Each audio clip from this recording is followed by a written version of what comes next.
2 Korintus 5 ayat 11 katakan, jadi siapa yang ada di dalam Kristus, dia adalah ciptaan baru, yang lama sudah berlalu, sesungguhnya yang baru sudah datang. Lagi saya baca, dari siapa yang ada di dalam Kristus, ia adalah ciptaan baru, yang lama sudah berlalu, sesungguhnya yang baru sudah datang. Nah, jadi saudaraku, hal ini yang Tuhan inginkan kita betul-betul memahami apa yang maksud dengan ciptaan baru, apa yang maksud dengan baptisan Roh Kudus. Ini satu pengalaman yang berbeda. Nah, pertama-tama ketika kita datang kepada Tuhan dan penyerahan diri total kepada Tuhan dan mengakui dengan mulut kita dan percaya dalam hati kita bahwa Yesus Kristus sudah dibangkitkan dari antara orang mati. Dan Yesus tergantung di kayu salib, dan itu semata-mata untuk memikul segala dosa kita dalam tubuhnya. Kita percaya itu 100%, dan kita membuka hati kita atas apa yang Tuhan sudah kerjakan. Itu berlaku bagi setiap orang percaya. Dengan pengakuan mulut, percaya dalam hati, kita mengalami namanya ciptaan baru. Kenapa? Karena kita sudah mengambil keputusan untuk meninggalkan kehidupan yang lama dan hidup dalam kehidupan yang baru. Maka yang lama sudah berlalu. Jadi harus ada keputusan memang, yaitu yang lama sudah berlalu. Jadi keputusan kita menentukan bagaimana kita hidup dalam kehidupan yang baru. Nah, jadi kita dalam dunia ini diperhadapkan dengan pilihan. Jadi kita tidak mengambil dua-duanya, tapi yang lama itu sudah berlalu. Bukan akan berlalu, tapi sudah berlalu. Nah, ini yang penting untuk kita pahami. Jadi setiap hari kita komitmen dengan keputusan itu. Aku hidup dalam Kristus. Setiap tindakanku, apapun aku lakukan, mulai dari keputusanku dalam hidup, berfokus kepada Kristus. Jadi yang dimaksud dalam Kristus itu yaitu bukan di dalam gedung gerejanya, tetapi keputusan dalam hati, yaitu percaya dalam hati. Ungkapan mulut kita juga menyatakan bahwa Kristus Yesus adalah Tuhan dan Juru Selamat pribadiku. Tidak ada lagi andalan yang lain. Hanya Yesus saja. Jadi pengandalan kita kepada Tuhan itu 100%. Bukan hanya sekedar kita menjadi anggota sebuah komunitas, apakah itu lembaga gereja ya, yang terdaftar di pemerintah atau bukan. Tapi yang paling penting itu perubahan dalam hidup kita. Bahwa aku hidup dalam kehidupan yang baru. Keputusan kita itu menentukan kita sudah mengalami ciptaan baru dan tidak. Yang lama apa yang lama? Yang lama itu segala sesuatu yang bertentangan dengan firman Tuhan. Sebagai contohnya yang lama, saya dulu sulit sekali mengampuni orang lain. Sulit.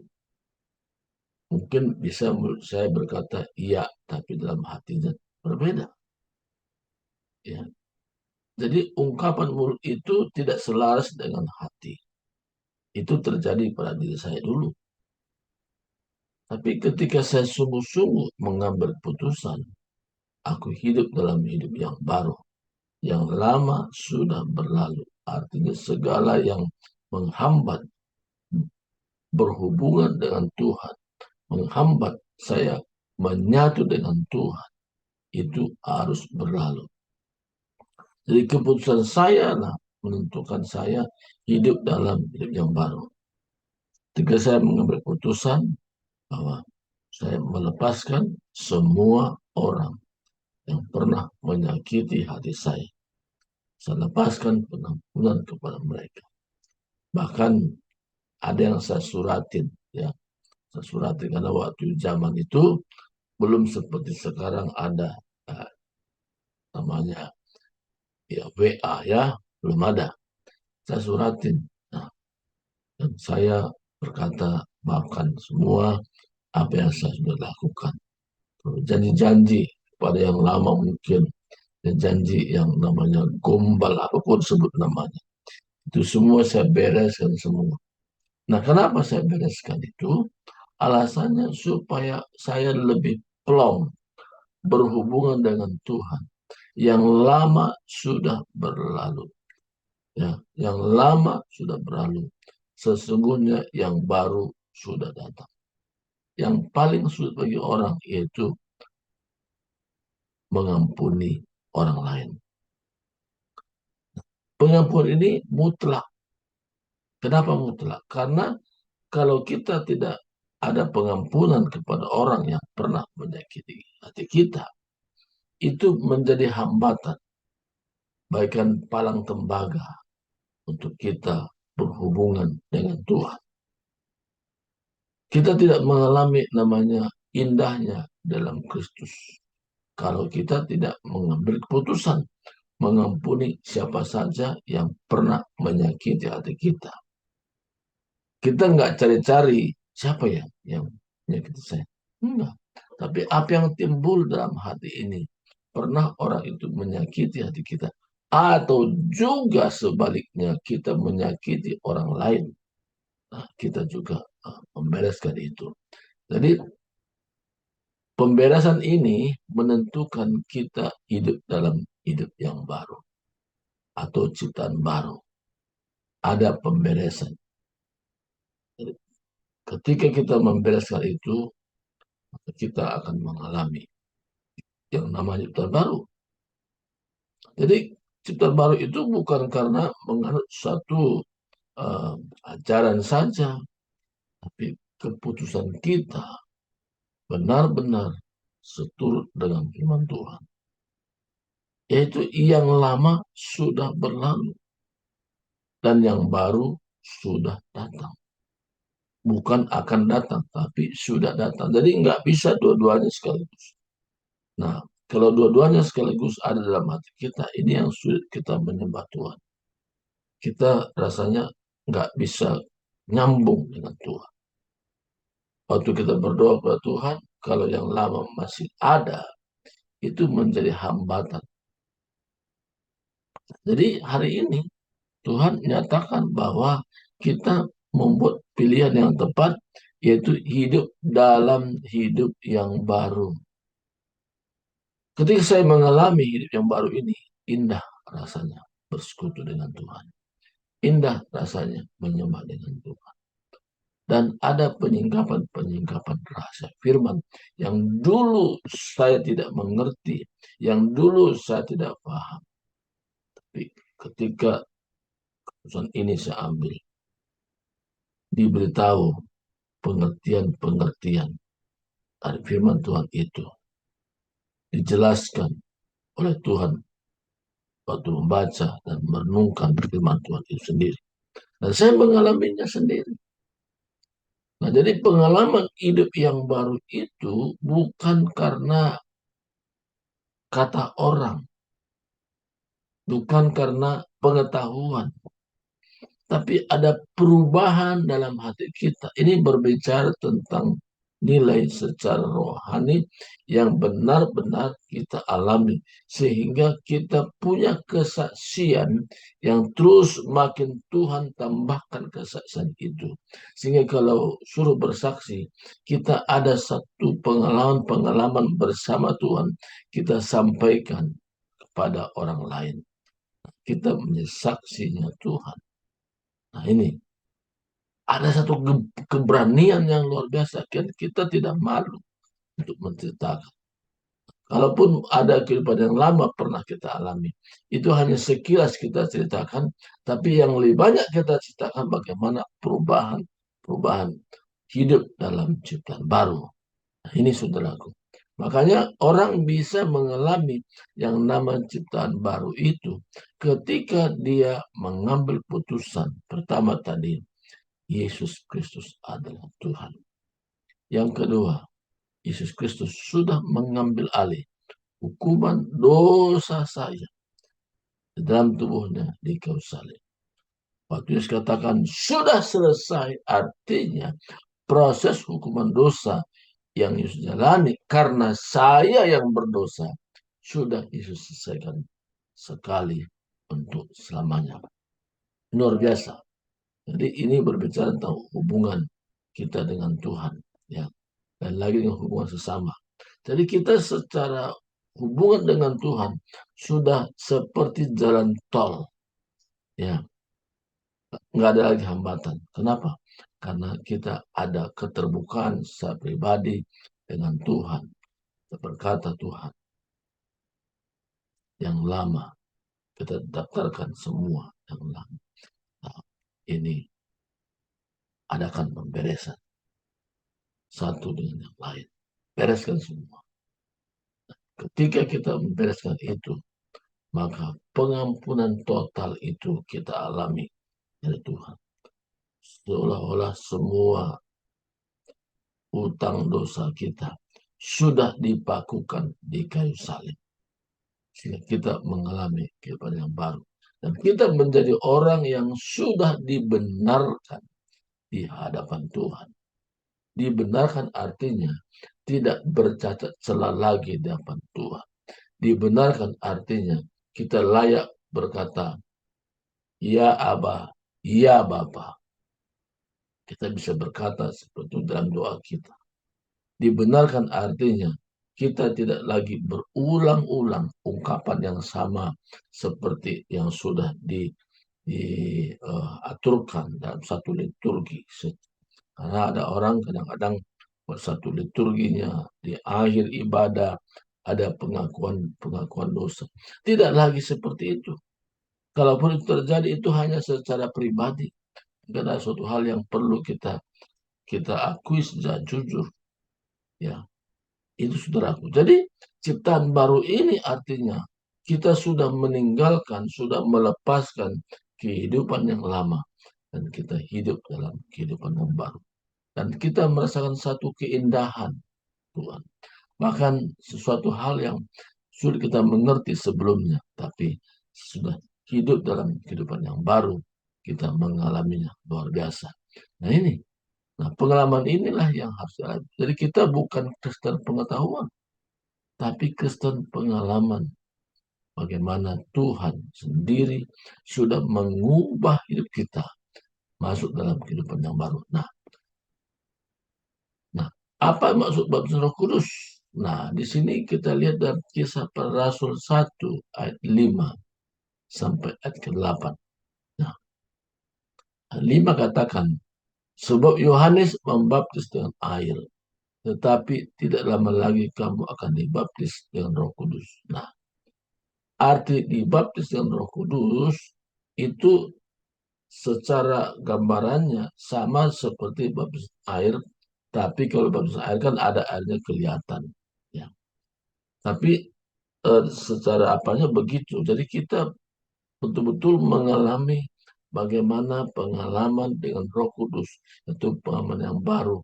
Betul-betul satu pengalaman rohani yang kita alami sendiri, di mana roh kita dengan roh Tuhan ada satu kesatuan yang lebih lagi daripada sebelumnya. Kita mengalami itu. Nah, sehingga kita pun mulai rasa kebebasan dari khawatir, takutan, kebimbangan. Kita mulai mengalami hal yang baru lagi bersama dengan Tuhan melalui pengalaman kita dibaptis dengan Roh Kudus. Dan penyerahan total kita kepada Tuhan. Karena kita tadi sudah ciptaan baru dan masuk pada pengalaman itu baptis Roh Kudus.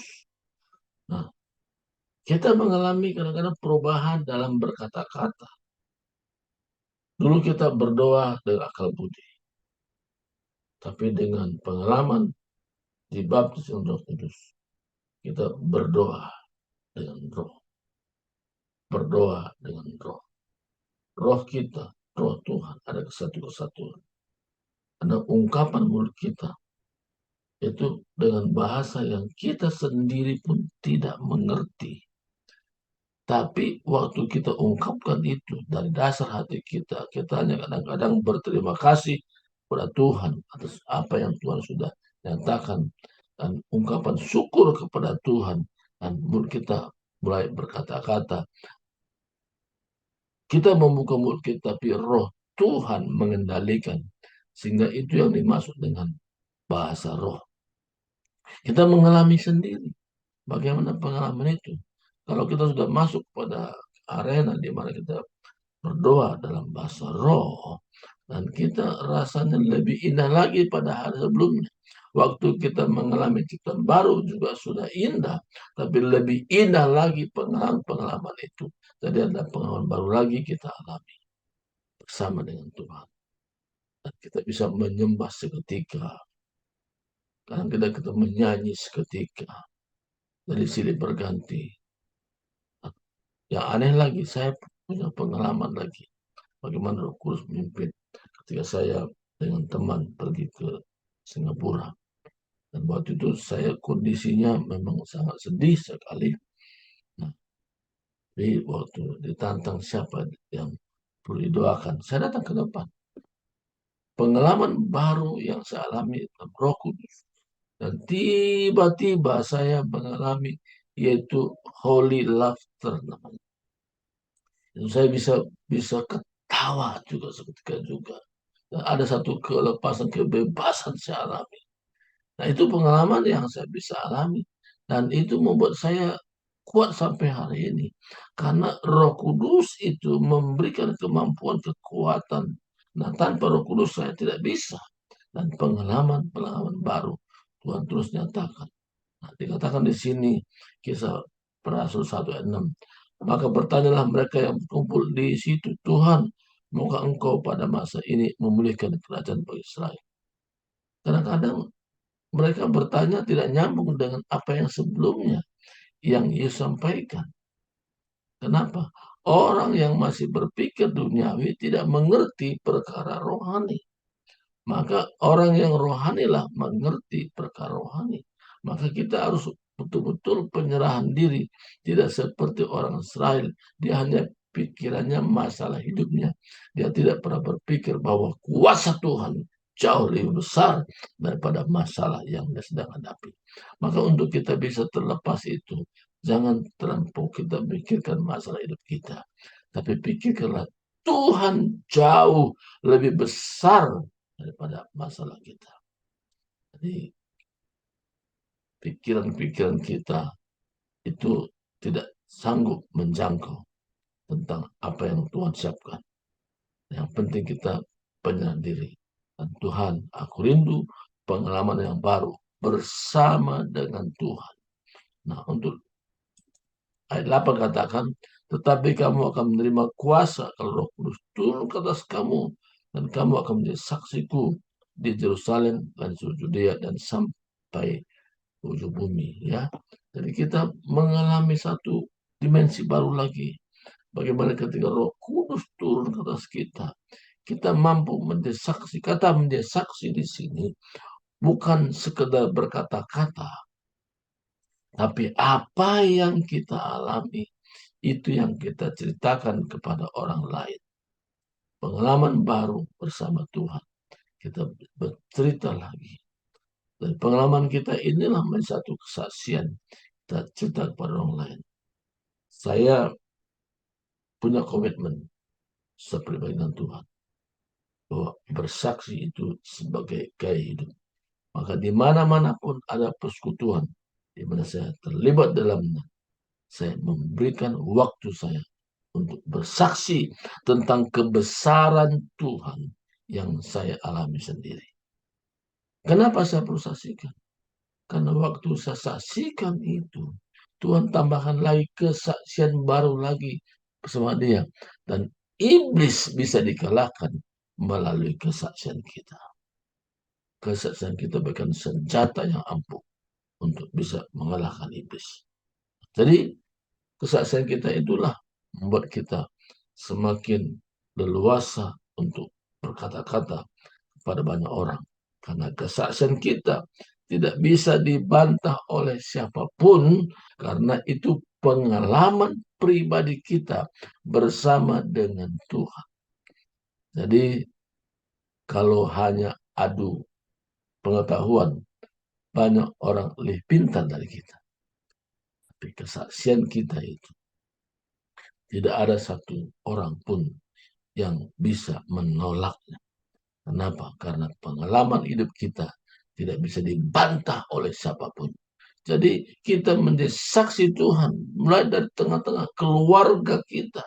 Kita menjadi saksi mulai di lingkungan di mana kita berada, kita menjadi saksi bahkan meluas kepada area-area yang lebih luas lagi. Kita bisa bersaksi. Nah, kesaksian kita itulah pada dasarnya kita bisa menjangkau jiwa-jiwa. Karena kalau enggak punya kesaksian, sulit. Ada satu pengalaman yang saya pernah berhubungan dengan seseorang. Dia bisa uh, bercerita tentang kondisi sebuah negara. Dia ceritakan dengan detail kondisi negara itu. Nah, hanya saya tanya kepada dia, apakah Anda sudah pernah di negara itu? Dia bilang apa? Belum. Terus Anda tahu dari mana? Oh, cerita om saya. Cerita omnya yang pernah tinggal di Singapura. Waktu itu dia ceritakan tentang Singapura. Saya takkan berhenti untuk bercerita. Saya pengalaman bagaimana saya tinggal di Singapura.